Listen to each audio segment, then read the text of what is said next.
Hi. I'll be honest, I don't live in your district, but my representative never puts on town halls, so I have... What district do you live in? Bailey is my guy. I never see announcements for him for anything. I was wondering your take on this. There were a lot of people talking about... I have two main issues here. A lot of people were talking about, getting sidewalks and roads paved in the area here, and, it's, I heard 5 million thrown out, 7 million thrown out there. Why is $900 million being spent on the light rail for the Columbia River crossing that 2% of the population is going to use when we could use that money to fix all of the roads, all of the sidewalks? Where did you get the 2%? I've never heard that, 2%.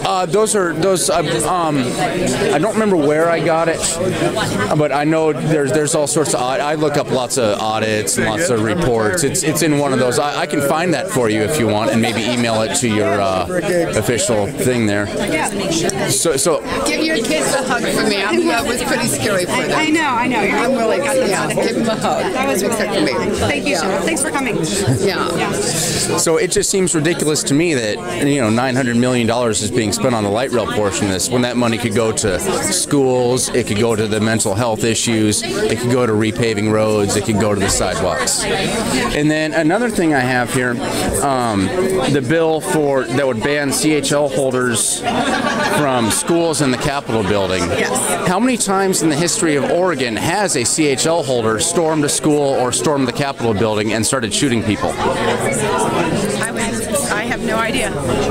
As far as I know, never. Okay. It doesn't seem to me like this is a problem. Okay, so you're thinking it's a solution in search of a problem. Exactly. There you go. Thank you. Thanks. And then I was also wondering, how would expanding the background checks to private sales stop Adam Lanza or the Clackamas shooter or Kip Kinkle from stealing a gun from somebody else and then storming a school or a mall and starting to shoot people? I think we just need to make sure that the people who are having access to guns are people who are going to be responsible gun owners. And I think this bringing in more checks on, mental health or making sure that people who are legally able to have guns are the ones who are buying the guns, I think that's a common sense thing to do. Do you assume that everybody is guilty before they want to buy a gun? I think that we need to check to see if they're guilty or not.